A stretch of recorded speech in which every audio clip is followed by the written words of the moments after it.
नमस्कार विद्यार्थी मित्रांनो, BMC VTC मराठी चॅनलवर तुमचं सर्वांचं हार्दिक स्वागत आणि मी तुमची व्हर्च्युअल टीचर अस्मिता गवंडी। विद्यार्थी मित्रांनो, आता तुम्ही मोबाईलवर एक छानसा पाठ पाहणार आहात। हा पाठ पाहून झाला की तुम्ही डिस्क्रिप्शन बॉक्स मध्ये एक निळ्या रंगाची लिंक दिसेल, तिला क्लिक करा आणि त्यावर तुमचा अभिप्राय नोंदवा।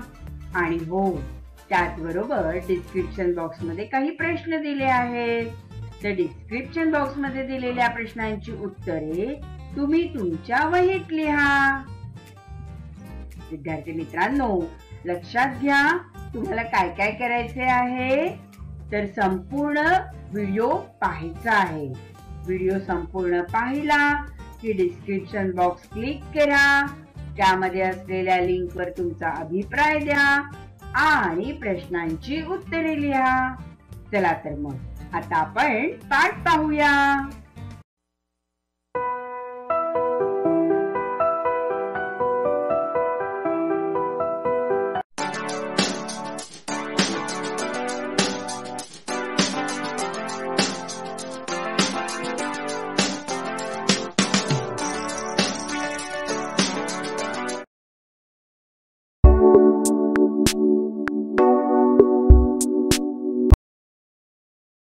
नमस्कार विद्यार्थी मित्रांनो, बृहन्मुंबई महानगरपालिका व्हर्च्युअल ट्रेनिंग सेंटर मध्ये आपलं सर्वांचं हार्दिक स्वागत। कोविड-19च्या प्रादुर्भावामुळे आपल्या शिक्षणाची गतिशीलता मर्यादित झाल्यामुळे आपल्या शिक्षणाची गाडी रुळावरून घसरता कामा नये, यासाठी बृहन्मुंबई महानगरपालिकेने तुम्हा विद्यार्थ्यांना घर बसल्या दर्जेदार शिक्षण प्रदान करण्यासाठी हे चॅनल सुरू केले आहे। बालमित्रांनो, मी तुमची व्हर्च्युअल टीचर अस्मिता गवंडी आज तुमच्यासाठी घेऊन आले एक छानसा पाठ। चला तर मग आपण आजच्या पाठाची सुरुवात करूया।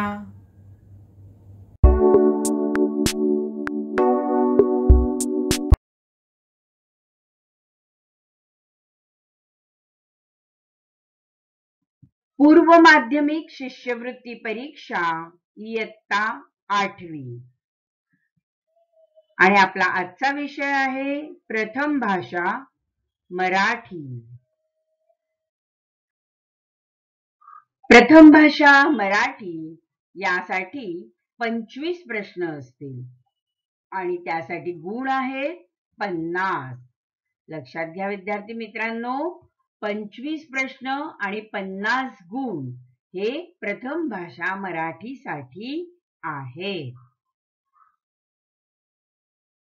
मराठी प्रथम भाषा यासाठी जे घटक आहेत त्यांचा भारांश किती आहे ते आता आपण जाणून घेऊया।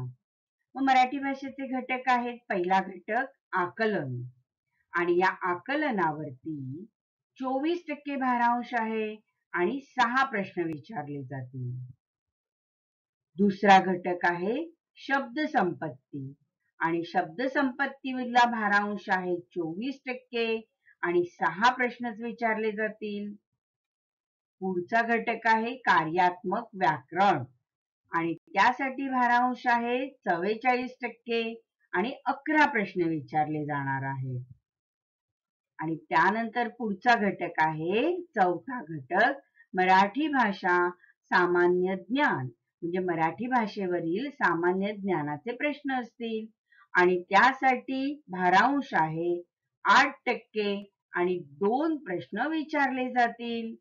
लक्षात राहील मुलांनो, तर आपल्याला अशा पद्धतीने 25 प्रश्न भाषेचे सोडवायचे आहेत आणि त्यासाठी आपल्याला आकलन, शब्द संपत्ती, कार्यात्मक व्याकरण आणि मराठी भाषा सामान्य ज्ञान या घटकांचा अभ्यास करायचा आहे।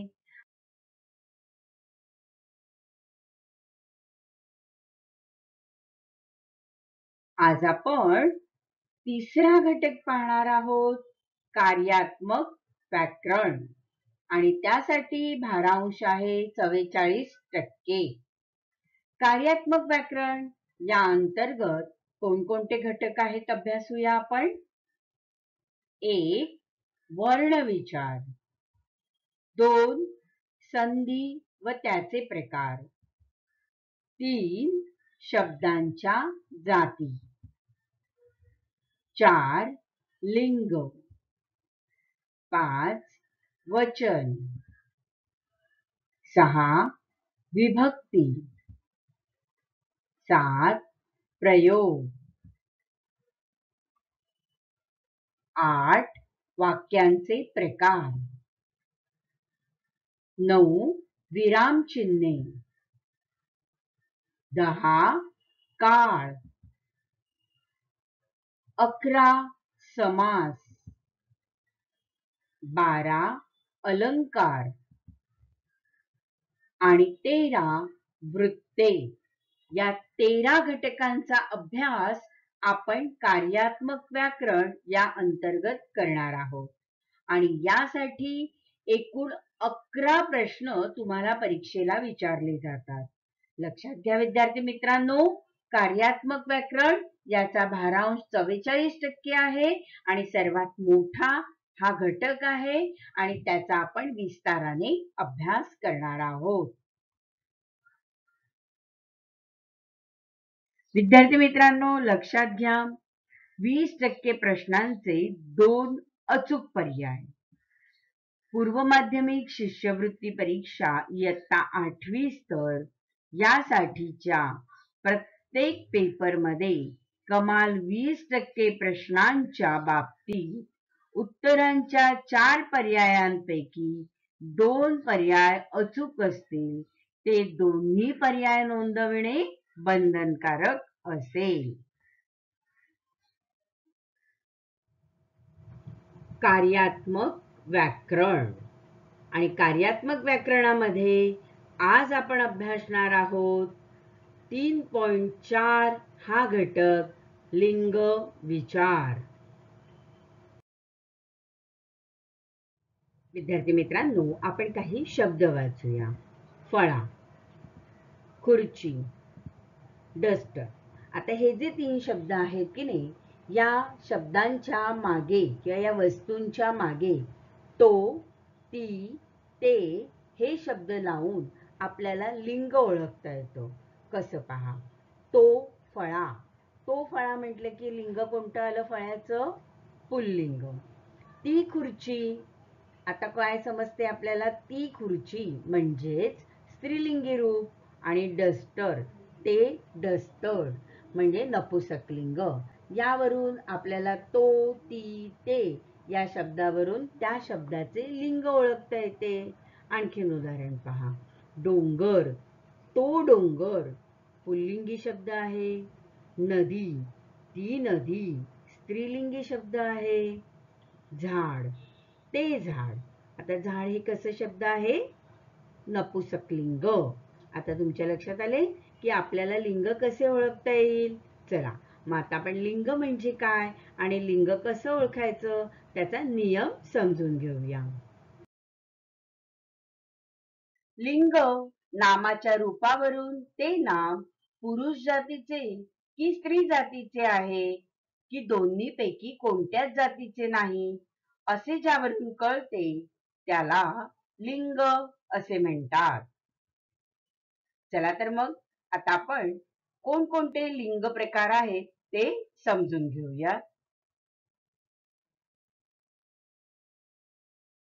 प्रकार 1 पुल्लिंग, 2 स्त्रीलिंग आणि 3 नपुसकलिंग.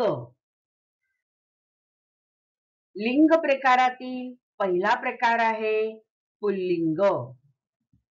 पुरुष जातीचा बोध करून देणाऱ्या शब्दाला पुल्लिंगी शब्द असे म्हणतात. तो या सर्वनामाने पुल्लिंगी शब्दाचा उल्लेख होतो. उदाहरणार्थ, तो मुलगा, तो पोपट, तो ढग, तो वाघ. मुलगा, पोपट, ढग, वाघ हे पुल्लिंगी शब्द आहेत. लिंग प्रकार दुसरा आहे स्त्रीलिंग. स्त्री जातीचा बोध करून देणाऱ्या शब्दाला स्त्रीलिंगी शब्द म्हणतात. ती या सर्वनामाने स्त्रीलिंगी शब्दाचा बोध होतो. उदाहरणार्थ, ती मुलगी, ती मैना, ती वीज, ती वाघीण. या शब्दातून आपल्याला मुलगी, मैना, वीज, वाघीण या स्त्रीलिंगी शब्दाचा बोध होतो. लिंग प्रकारातील तिसरा प्रकार आहे नपुसकलिंग. ज्या नामावरून पुरुष किंवा स्त्री यापैकी कोणत्याच जातीचा बोध होत नाही त्याला नपुसकलिंगी शब्द असे म्हणतात. ते या सर्वनामाने नपुसकलिंगी शब्दाचा बोध होतो. उदाहरणार्थ, ते मूल, ते फूल, ते पुस्तक, ते कोकरू. विद्यार्थी मित्रांनो, आता आपण लिंग विचारासंबंधी काही नियम कसे तयार झाले ते बघूया. उदाहरण वाचा. घोडा. घोडा हा पुल्लिंगी शब्द आहे. त्याचं स्त्रीलिंगी रूप झालं घोडी आणि घोडे हे झालं नपुसकलिंग रूप. घोडा आकारांत शब्द आहे आणि तो पुल्लिंग आहे. आणि घोडा या आकारांताचं स्त्रीलिंगी रूप काय झालं? इकारांत घोडी. आणि घोडीचं एकारांत रूप झालंय घोडे. जेव्हा एकारांत रूप असतं तेव्हा ते नपुसकलिंग होतं. अजून एक उदाहरण बघा. बकरा. बकरा आकारांत रूप काय आहे? पुल्लिंग. बकरी इकारांत रूप झालं स्त्रीलिंगी आणि बकरे एकारांत रूप झालं नपुसकलिंग. मग आपला नियम काय तयार झाला? आकारांत पुल्लिंगी प्राणीवाचक नामाचे स्त्रीलिंगी रूप इकारांत होते तर नपुसकलिंगी लिंग हे एकारांत होते. आले लक्षात तुमच्या? एखादा प्राणीवाचक नाम असेल, घोडा, बकरा, लांडगा आकारांत आहे, त्याचं स्त्रीलिंगी रूप कसं झालं? इकारांत झालं, घोडी, बकरी. आणि नपुसकलिंग रूप होताना काय झालं? एकारांत, म्हणजे घोडे, बकरे हे काय आहे? तर एकारांत रूप आणि नपुसकलिंग आहे. आता दुसरं उदाहरण बघा. वाघ, वाघीण. वाघाचं स्त्रीलिंग रूप काय झालं? वाघीण. सुतार, सुतारीण. आता इथे काय प्रत्यय लागलाय? वाघ शब्दाला ईण प्रत्यय लागलाय. म्हणजे ज्या वेळेला पुल्लिंगी प्राणीवाचक रूप असतं त्यावेळेला प्राणीवाचक पुल्लिंगी शब्दास ईण हा प्रत्यय लागल्यास त्याचे काय होते? त्याचे स्त्रीलिंगी रूप तयार होते, है ना? म्हणजे वाघ या शब्दाला ईण प्रत्यय लागून वाघीण शब्द तयार झाला. म्हणजेच प्राणीवाचक पुल्लिंगी शब्दास ईण प्रत्यय लागल्यावर त्याचे स्त्रीलिंगी रूप तयार होते.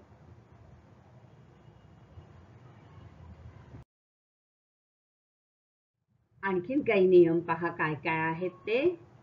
बेडूक. बेडूक हा शब्द जो आहे त्याचं स्त्रीलिंग रूप काय झालं? बेडकी. म्हणजे अकारांत शब्द जो आहे बेडूक पुल्लिंगी त्याला ई प्रत्यय लागून इकारांत स्त्रीलिंगी रूप तयार झाले. उदाहरणार्थ आणखीन एक बघा. दास, दासी, दास. दास हा अकारांत पुल्लिंगी शब्द आहे आणि त्याला ई प्रत्यय लागून दासी शब्द झाला. गोप, गोपी, है ना? तर इथे काय नियम आहे? तर अकारांत पुल्लिंगी नामाची स्त्रीलिंगी रूपे इकारांत होतात. आणखीन काही उदाहरणे पाहूया आपण. आता बघा. वडा. वडामध्ये काय केलं? आकारांत पदार्थवाचक शब्द आहे, है ना? मग आकारांत पदार्थवाचक शब्दास ला जर काय केलं? इकारांत केलं तर काय होईल? वडी. आणि वडी हे रूप कसं झालं? स्त्रीलिंगी झालं. याचाच अर्थ ज्या वेळेला आकारांत पुल्लिंगी पदार्थांना ई प्रत्यय लागला की ते काय होतं? लघुदर्शक स्त्रीलिंगी रूप होतं. उदाहरण बघा. दांडा. त्याला दांडा या पदार्थवाचक आकारांत शब्द आहे, पुल्लिंगी शब्द, त्याला ई प्रत्यय लागला आणि काय झालं? दांडी. अजून विचार करा बरं कोणता शब्द होईल? खडा. खडा पण काय आहे, आकारांत पुल्लिंगी पदार्थवाचक नाम आहे आणि त्यालाही ई प्रत्यय लागला की काय होणार, स्त्रीलिंगी रूप होतं खडी. याचाच अर्थ नियम काय तयार झाला, आकारांत पुल्लिंगी पदार्थवाचक नामांना ई प्रत्यय लागला की त्याचं स्त्रीलिंगी रूप होते.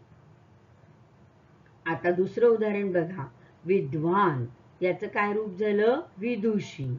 मग इथे विद्वान हा मूळ शब्द कोणता आहे, संस्कृत प्रचूर शब्द आहे आणि संस्कृत मधून तो मराठीत आलाय आणि अशा नामांची स्त्रीलिंगी रूपे होताना ई प्रत्यय लागून ती तयार होतात. विद्वान विदुषी किंवा भगवान भगवती है ना.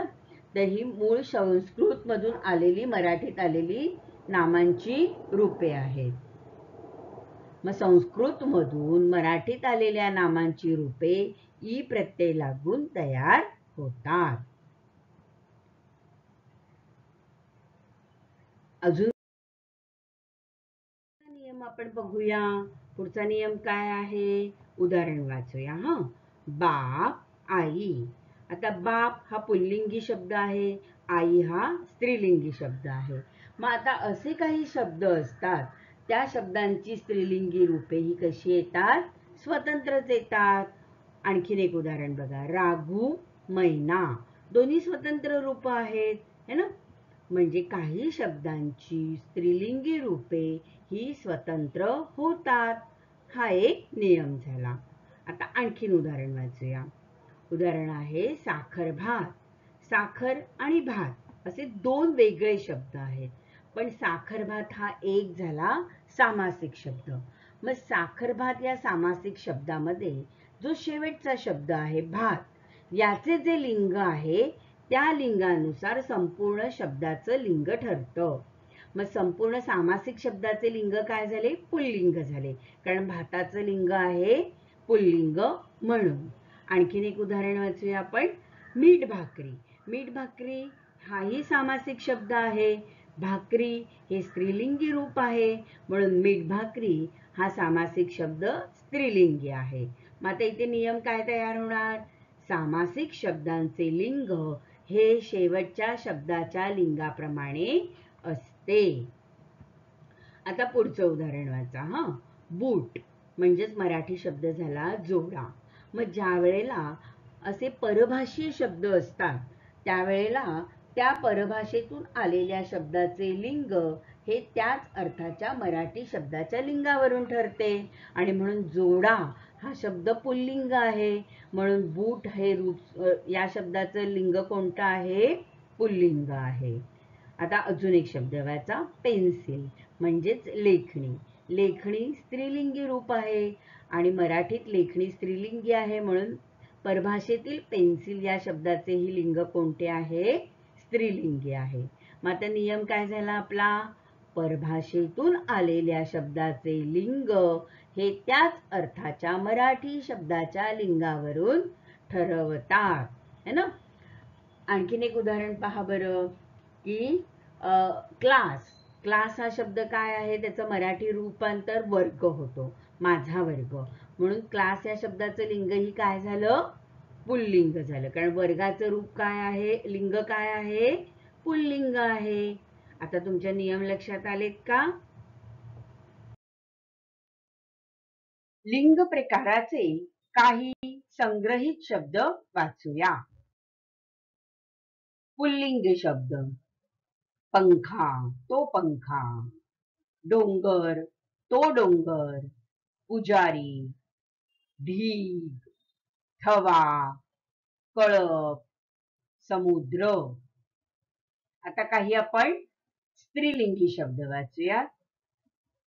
जमीन ती मोळी, हवा, यात्रा, खुर्ची, झोपडी, नदी. बघा, तो समुद्र आणि ती नदी असं आपण म्हणतो बरं. आता काही आपण नपुसकलिंग शब्द वाचूया. ते घर है ना, घर हे कसे, ती घर, तो घर नाही म्हणत आपण, ते घर. झाड ते झाड, मंदिर ते मंदिर, पुस्तक, पेन, पेन बघा, ते पेन है ना. ती वही, ते पेन, ते पुस्तक असे म्हटले जाते. फूल, ते फूल. धरण, ते धरण. हे सगळे नपुसकलिंग शब्द आहेत.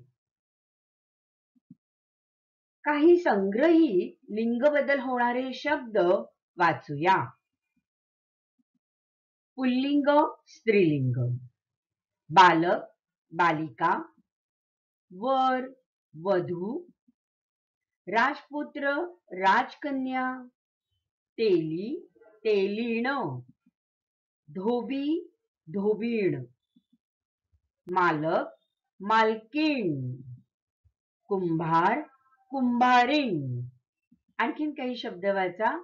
पुल्लिंग शब्द आहे विद्वान, स्त्रीलिंग शब्द विदुषी. नर, मादी. गोप, गोपी. कुत्रा, कुत्री. उंट, सांडणी. खोंड, कालवड. कोकिळ, कोकिळा. आणखीन काही शब्द वाचूयात आपण. पुल्लिंग शब्द नातू, स्त्रीलिंगी शब्द नात. आजोबा, आजी. सासरा, सासू. विधूर, विधवा. दास, दासी. नर्तक, नर्तिका. देव, देवी. आणखीन काही वाचूयात. पुल्लिंग आणि स्त्रीलिंगी शब्द. पुल्लिंगी शब्द आहे शुक आणि स्त्रीलिंगी शब्द आहे सारिका. शुक सारिका. राघुमेना. नट नटी. कोळी, कोळीण. सोनार, सोनारीण. पाटील, पाटलीन. शेजारी, शेजारीण. आपण आणखीन काही शब्द वाचूयात. पुल्लिंगी शब्द आहे बैल, स्त्रीलिंगी शब्द आहे गाय. बोका, भाटी. घोडा, घोडी. वाघ, वाघीण. कोल्हा, कोल्हीण. पोपट, मैना. दांडा, दांडी. आणखीन काही वाचूया पुल्लिंग आणि स्त्रीलिंगी शब्द. कावळा, कावळी. मोर, लांडोर. कोंबडा, कोंबडी. बेडूक, बेडकी. विळा, विळी. लोटा, लोटी. दोर, दोरी. लिंगविचार शब्द प्रकार हा अतिशय विस्तृत असल्याने पाठांतर करण्यापेक्षा सराव करणे महत्त्वाचे आहे. पाठ्यपुस्तकातील लिंगविचार शब्द तसेच इतर माध्यमातून मिळणारे लिंगविचार शब्द यांचाही सराव करावा. पाठ्यपुस्तकांच्या बाहेरील शब्द सुद्धा लक्षात ठेवले व अभ्यासले पाहिजे. लिंगविचार शब्दांबाबत परीक्षेत कशा प्रकारे प्रश्न विचारले जाऊ शकतात याचा उदाहरण दाखल नमुना अभ्यासूया. मालक या शब्दाचा स्त्रीलिंगी रूपातील कोणता शब्द येईल हे ओळखून योग्य पर्याय क्रमांकाचे वर्तुळ रंगवा. आणि आपले पर्याय आहेत. पर्याय क्रमांक 1 मालके. पर्याय क्रमांक 2 मालिका. पर्याय क्रमांक 3 मालकीण. पर्याय क्रमांक 4 मालकिणी. आणि योग्य पर्याय क्रमांकाचे वर्तुळ तुम्ही आता रंगवणार आहात. आणि आपला योग्य पर्याय आहे मालक शब्दाचं स्त्रीलिंगी रूप होईल मालकीण. पर्याय क्रमांक 3 हे अचूक उत्तर आहे. खालील पर्यायातील उभयलिंगी नसलेला पर्याय ओळखून योग्य पर्याय क्रमांकाचं वर्तुळ रंगवा. आणि आपले पर्याय आहेत. पर्याय क्रमांक 1 वकील. पर्याय क्रमांक 2 इंजिनियर. पर्याय क्रमांक 3 डॉक्टर आणि पर्याय क्रमांक 4 गायक आणि योग्य पर्याय क्रमांकाचं वर्तुळ तुम्ही आता रंगवणार आहात. मग मला सांगा, यातला उभयलिंगी नसलेला पर्याय कोणता आहे? वकील. स्त्री वकील, पुरुष वकील असतात, त्याचं रूप बदलत नाही. इंजिनियर. इंजिनियरचं पण स्त्री आणि पुरुषात रूप बदलत नाही, म्हणजे स्त्रीलिंगी पण इंजिनियरच आणि पुल्लिंगीमध्ये पण इंजिनियरच राहतं. डॉक्टर, डॉक्टर है ना, रूप बदलत नाही. गायक, गायक पुल्लिंगी आणि गायिका स्त्रीलिंगी रूप होतं, त्यामुळे गायक हा शब्द उभयलिंगी नाही है ना. म्हणून अचूक उत्तर आहे पर्याय क्रमांक 4 गायक. विरुद्धलिंगी शब्दाची योग्य जोडी कोणती हे ओळखून योग्य पर्याय क्रमांकाचे वर्तुळ रंगवा. आणि आपले पर्याय आहेत पर्याय क्रमांक 1 नट, नटी. पर्याय क्रमांक 2 नर, मादी. पर्याय क्रमांक 3 खडा, खेडा. पर्याय क्रमांक 4 दास, नोकर. आणि अचूक पर्याय क्रमांकाचं वर्तुळ तुम्ही आता रंगवणार आहात. मग सांगा, विरुद्धलिंगी शब्दाची योग्य जोडी कोणती आहे? नट, नटी योग्य जोडी आहे. नर, मादी ही पण योग्य जोडी आहे. खडा, खेडा ही काही विरुद्धलिंगी शब्दाची योग्य जोडी नाही. दास, नोकर हा समानार्थी शब्द आहे, ती विरुद्धलिंगी शब्दाची जोडी नाही. म्हणजे अचूक उत्तर आहे पर्याय क्रमांक 1 आणि पर्याय क्रमांक 2. आणि इयत्ता 8वीत आपण 2 वर्तुळ रंगवू शकतो, म्हणजे 2 पर्याय अचूक आहेत. त्यामुळे अचूक उत्तर आहे पर्याय क्रमांक 1 आणि पर्याय क्रमांक 2. वाचनातून मला खूप अनुभव मिळाले. अधोरेखित शब्दाचे लिंग ओळखून योग्य पर्याय क्रमांकाचे वर्तुळ रंगवा. आणि आपले पर्याय आहेत पर्याय क्रमांक 1 नपुसकलिंग, पर्याय क्रमांक 2 स्त्रीलिंग, पर्याय क्रमांक 3 पुल्लिंग आणि पर्याय क्रमांक 4 उभयलिंग. आणि अचूक पर्याय क्रमांकाचं वर्तुळ तुम्ही आता रंगवणार आहात. मग सांगा, वाचनातून मला खूप अनुभव मिळाले. यामध्ये अधोरेखित शब्द आहे अनुभव, जो तुम्हाला ठळक दाखवला आहे. अनुभव शब्दाचे लिंग कोणते?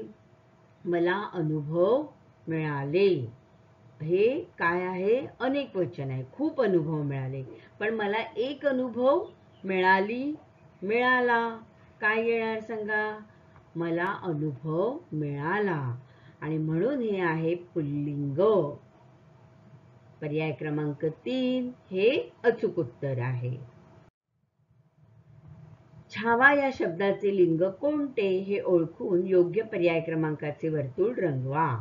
आणि आपले पर्याय आहेत पर्याय क्रमांक 1 उभयलिंग, पर्याय क्रमांक 2 पुल्लिंग, पर्याय क्रमांक 3 नपुसकलिंग आणि पर्याय क्रमांक 4 स्त्रीलिंग.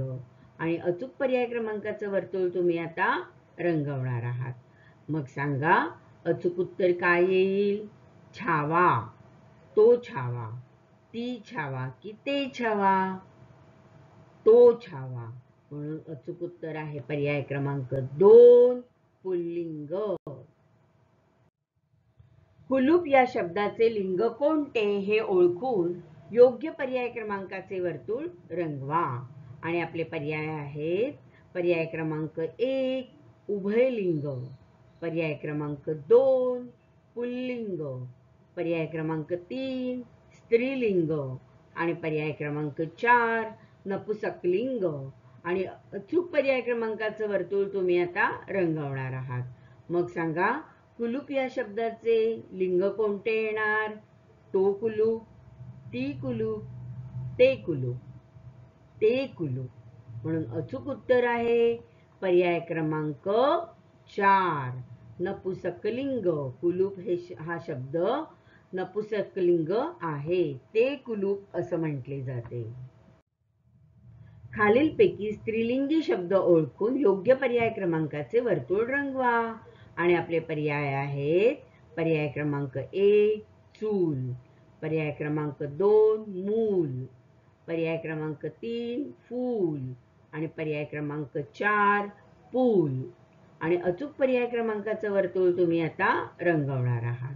मग सांगा, चूल मूल फूल पूल यातला स्त्रीलिंगी शब्द कोणता? ती चूल, चूल पेटवली. ते मूल रडते है ना, ते मूल. ते फूल उमलले. तो पूल बांधला गेला असं आपण म्हणतो, हो की नाही. मग ती चूल म्हणून ती हा शब्द आला की नाही चूल शब्दाला लागून, म्हणून चूल काय आहे? स्त्रीलिंगी शब्द आहे. चूल पेटवली म्हणतो आपण, चूल पेटवला नाही म्हणत है ना. म्हणून चूल हा शब्द कसा आहे? स्त्रीलिंगी आहे. म्हणून अचूक उत्तर आहे पर्याय क्रमांक 1. कवी या शब्दाचा विरुद्धलिंगी शब्द कोणता हे ओळखून योग्य पर्याय क्रमांकाचे वर्तुळ रंगवा. आणि आपले पर्याय आहेत पर्याय क्रमांक 1 कविता, पर्याय क्रमांक 2 कवयित्री, पर्याय क्रमांक 3 कविका, पर्याय क्रमांक 4 कवयित्री. आणि अचूक पर्याय क्रमांकाचं वर्तुळ तुम्ही आता रंगवणार आहात. मग सांगा, कवी या शब्दाचा विरुद्धलिंगी शब्द कोणता? कवी कविता नाही, कवी काही नाही. मग कवी कवयित्री होतं. मग कवी कवयित्री की कवयित्री? कोणता पर्याय योग्य असणार आहे? पर्याय क्रमांक 2 हे अचूक उत्तर आहे, कवयित्री. पुढचा प्रश्न वाचूया आपण. विरुद्धलिंगी शब्दाची नसणारी जोडी कोणती हे ओळखून योग्य पर्याय क्रमांकाचं वर्तुळ रंगवा. आणि आपले पर्याय आहेत पर्याय क्रमांक 1 देवी देव, पर्याय क्रमांक 2 वृद्धा वृद्ध, पर्याय क्रमांक 3 वडा वडी, पर्याय क्रमांक 4 गाय गाई. आणि अचूक पर्याय क्रमांकाचं वर्तुळ तुम्ही आता रंगवणार आहात. मग सांगा, विरुद्ध अर्थी लिंगी शब्दाची नसणारी जोडी कोणती आहे? देव देवी बरोबर आहे, विरुद्ध लिंगी शब्द आहेत. वृद्ध वृद्धा हाही विरुद्ध लिंगी शब्द आहे. वडा पुल्लिंग आहे, वडी स्त्रीलिंगी आहे, म्हणजे ही पण अचूक जोडी आहे. गाय आणि त्याचा विरुद्ध लिंग काय येणार? गाय ही स्त्रीलिंगी आहे, तर विरुद्ध लिंगी काय येणार? बैल येणार. एक गाय अनेक गायी होतात, त्यामुळे गाय गायी ही विरुद्ध लिंगी शब्दाची जोडी नाही. म्हणून अचूक उत्तर आहे पर्याय क्रमांक 4. खालीलपैकी नपुंसकलिंगी शब्द ओळखून योग्य पर्याय क्रमांकाचे वर्तुळ रंगवा. आणि आपले पर्याय आहेत पर्याय क्रमांक 1 नथ, पर्याय क्रमांक 2 दागिना, पर्याय क्रमांक 3 सोने आणि पर्याय क्रमांक 4 चांदी.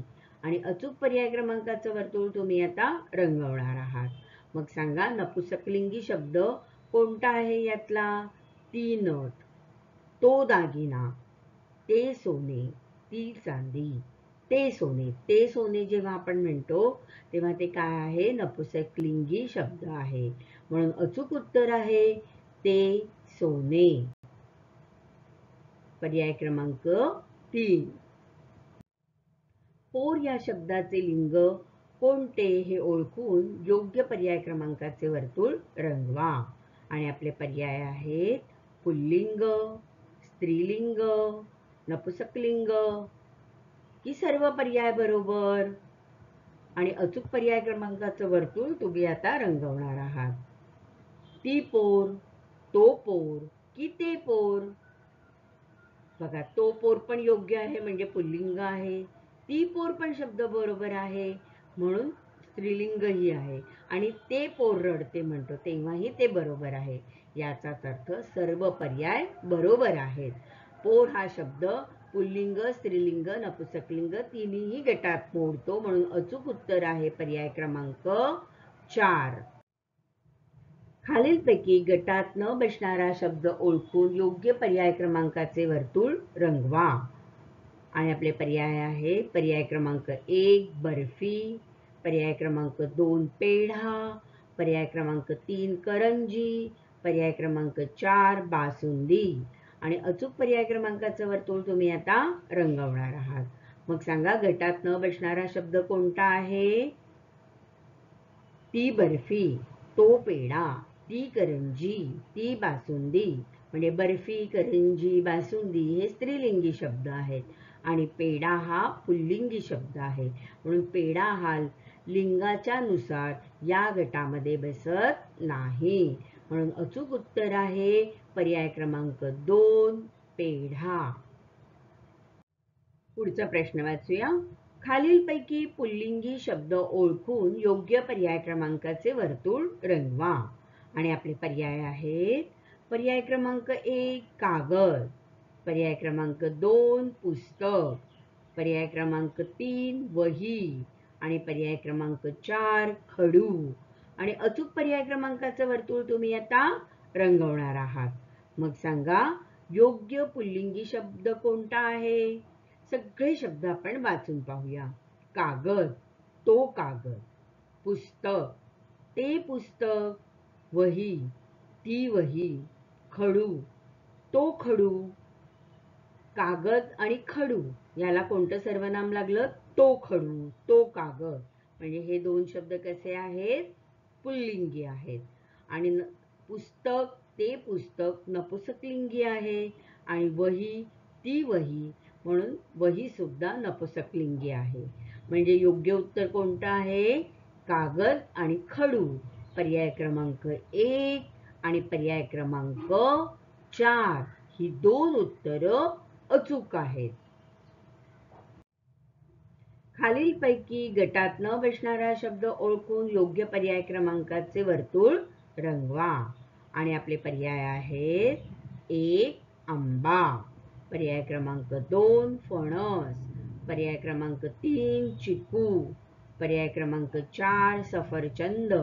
आणि अचूक पर्याय क्रमांकाचं वर्तुळ तुम्ही आता रंगवणार आहात. आणि योग्य शब्द आहे पर्याय क्रमांक कोणता येणार सांगा गटात न बसणारा? तो आंबा, तो फणस, तो चिकू आणि ते सफरचंद. म्हणजे सफरचंद हा नपुसकलिंगी शब्द आहे आणि आंबा, फणस, चिकू हे पुल्लिंगी शब्द आहेत. म्हणून गटात न बसणारा शब्द आहे पर्याय क्रमांक 4 सफरचंद. हे योग्य उत्तर आहे. गटात न बसणारा शब्द ओळखून योग्य पर्याय क्रमांकाचे वर्तुळ रंगवा. आणि पर्याय आहेत पर्याय क्रमांक 1 पोपट, पर्याय क्रमांक 2 मासा, पर्याय क्रमांक 3 घार आणि पर्याय क्रमांक 4 कावळा. आणि अचूक पर्याय क्रमांकाचं वर्तुळ तुम्ही आता रंगवणार आहात. बघा पोपट, घार, कावळा हे 3 पक्षी आहेत. पण मासा काही पक्षी नाही म्हणून तो या गटात बसत नाही. असं जर आपण विचार केला तर इथे चालणार नाही, कारण आपण लिंग विचार करत आहोत. आणि लिंग विचारानुसार या गटात न बसणारा शब्द कोणता येणार तो आपल्याला शोधायचा आहे. तो पोपट, तो मासा, ती घार, तो कावळा. पोपट, मासा, कावळा हे पुल्लिंगी शब्द आहेत. आणि घार, ती घार. मग घार हा शब्द कसा आहे? स्त्रीलिंगी आहे. म्हणून या गटात न बसणारा अचूक पर्याय आहे पर्याय क्रमांक 3 घार. कारण घार हा स्त्रीलिंगी शब्द आहे. बालमित्रांनो, आज आपण लिंग याविषयी विस्ताराने अभ्यास केला आणि त्याची काही उदाहरणं परीक्षेत कशा प्रकारे येऊ शकतात तेही आपण पाहिले. पण लिंग प्रकार हा खूप विस्तृत असल्याने तुम्हाला त्याचा आणखीन अभ्यास आणि सराव करणे आवश्यक आहे. आता पाठ तुमचा संपूर्ण पाहून झाला की नाही?